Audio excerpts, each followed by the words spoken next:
आपका आज की क्लास में स्वागत है। महत्वपूर्ण निर्देश। हेडफोन का यूज करें। वीडियो के कंटेंट को जल्दी और कम समय में देखने के लिए वीडियो को 1.5x पर देखें।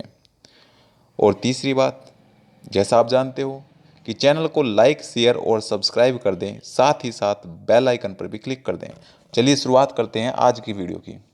आज का हमारा टॉपिक है वुड का घोषणा पत्र की मुख्य विशेषताएं, salient features of Wood dispatch.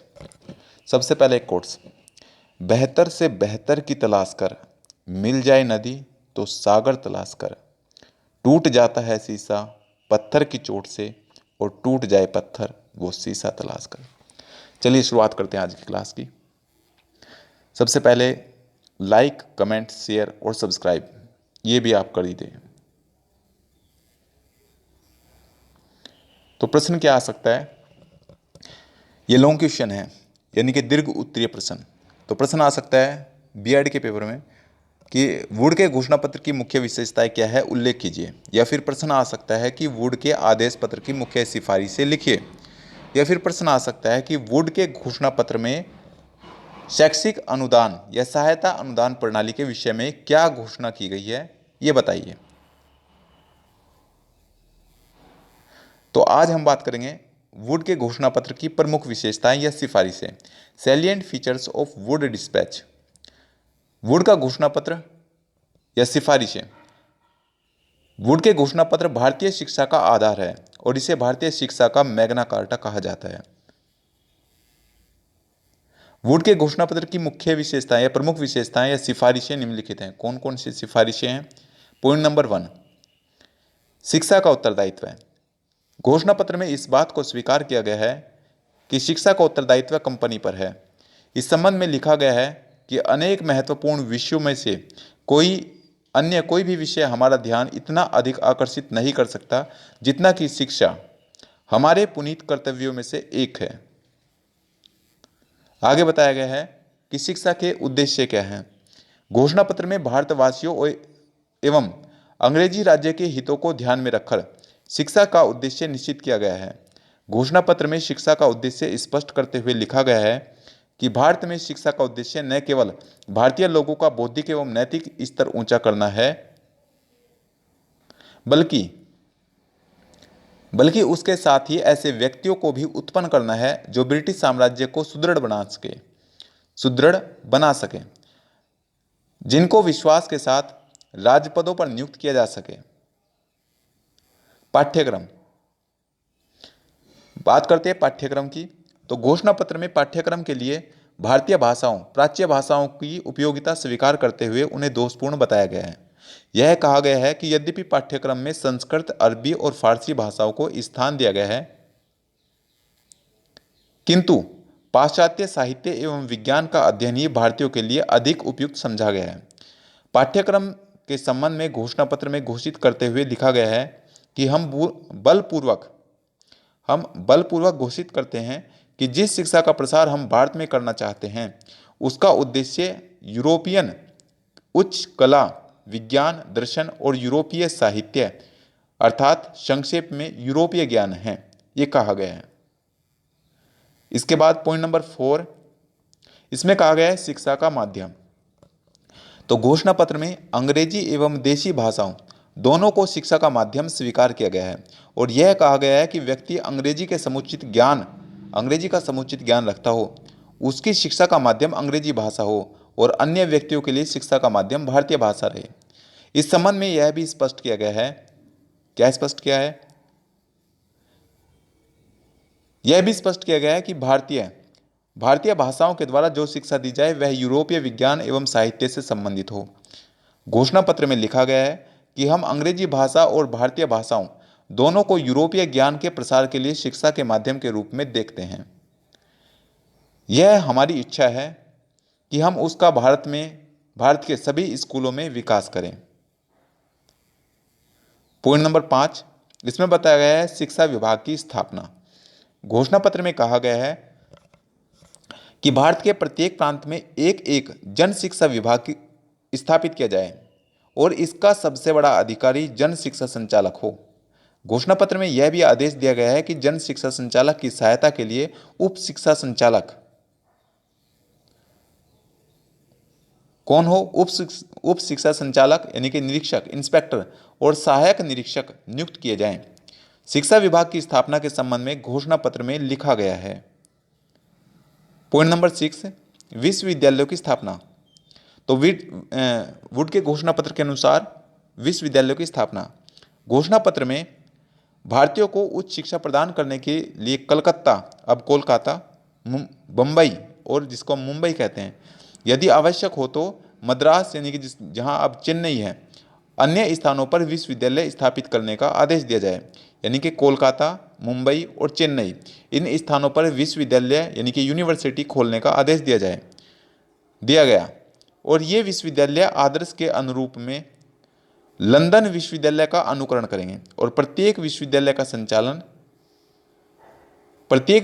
के संचालन के लिए कुलाधिपति, जिसको चांसलर कहते हैं, और कुलपति, वाइस चांसलर तथा मनोनीत अभी सदस्यों, फेलोज आदि का सुझाव दिया गया।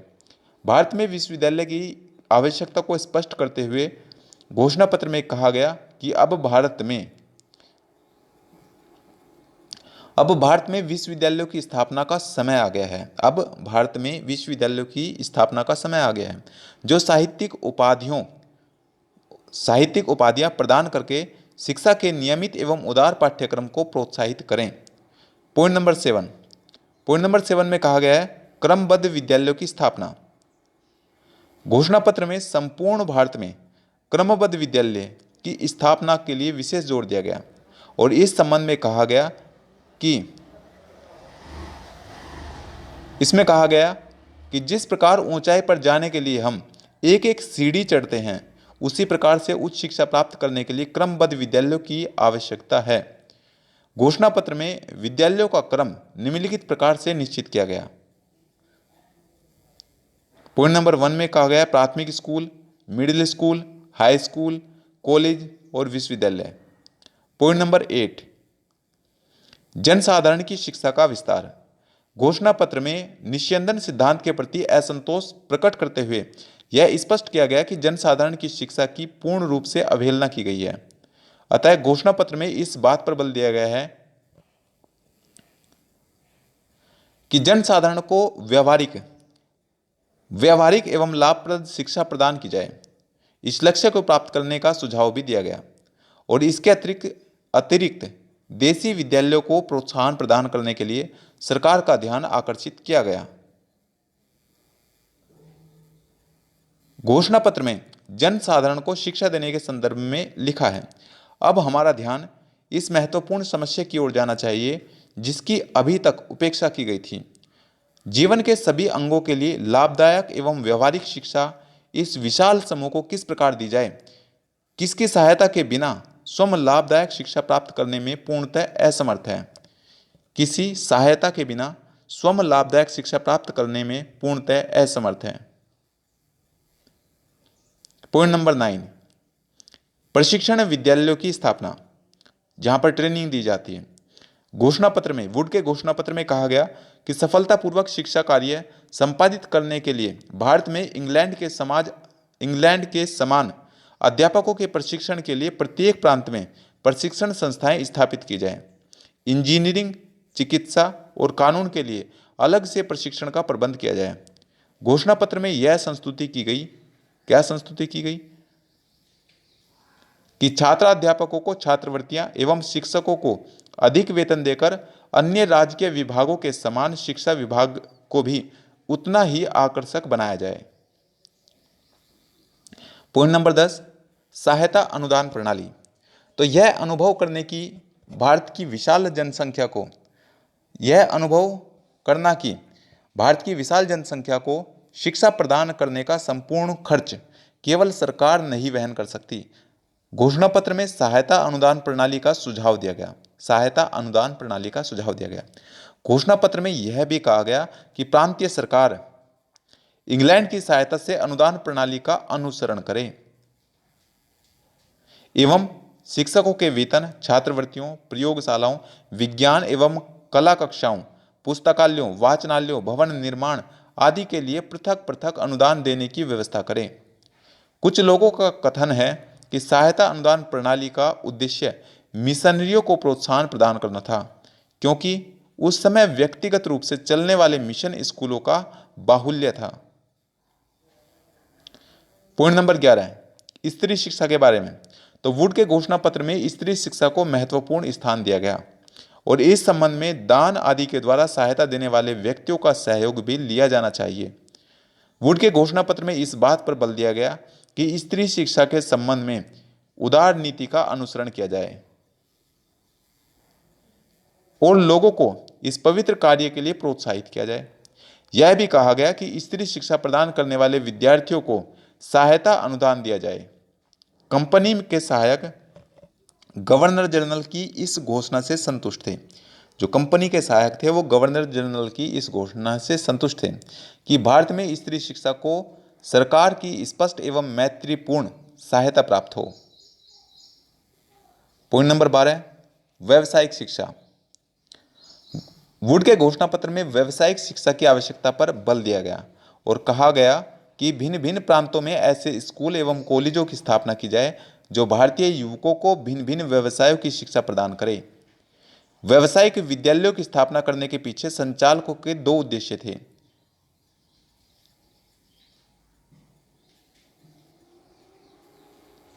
पहला उद्देश्य व्यावसायिक शिक्षा प्राप्त करके भारतीय युवक बेकार नहीं रहेंगे। व्यावसायिक शिक्षा प्राप्त करके भारतीय युवक बेकार नहीं रहेंगे और किसी भी प्रकार के आंदोलन में भाग नहीं लेंगे। दूसरी बात, व्यावसायिक शिक्षा प्राप्त करने से उन्हें सरलतापूर्वक नौकरी प्राप्त हो जाएगी जिससे वे सरकार के प्रति कृतज्ञ रहेंगे और सरकार के स्वामी भक्त बने रहेंगे। पॉइंट नंबर 13 प्राच्य साहित्य और प्रचलित भारतीय भाषाओं को प्रोत्साहन। प्राच्य साहित्य और प्रचलित भारतीय भाषाओं को प्रोत्साहन। घोषणा पत्र में प्राच्य साहित्य को प्रोत्साहन प्रदान करने का भी सुझाव दिया गया।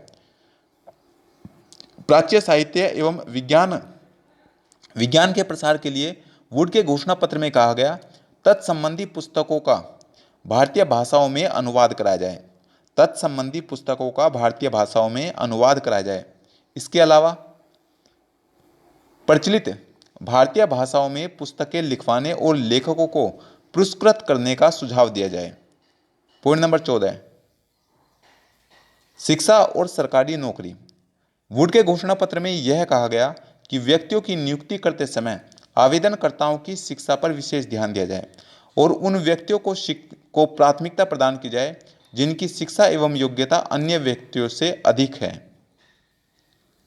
पॉइंट नंबर 15 मुसलमानों की शिक्षा। तो वुड के घोषणा पत्र में मुस्लिम शिक्षा की पिछड़ी हुई दशा के प्रति सहानुभूति प्रकट करते हुए इस बात की संस्तुति की गई कि कंपनी के कर्मचारी मुस्लिम शिक्षा की ओर विशेष ध्यान दें। तो मैं समझता हूं ये वीडियो आपके लिए बेनिफिशियल है। Thank you for watching. Please like, comment, share and subscribe. जिस ज़रूरतमंद को इस वीडियो की आवश्यकता है आप उस तक इस वीडियो को पहुंचा देंगे, ऐसी मुझे आशा है। धन्यवाद।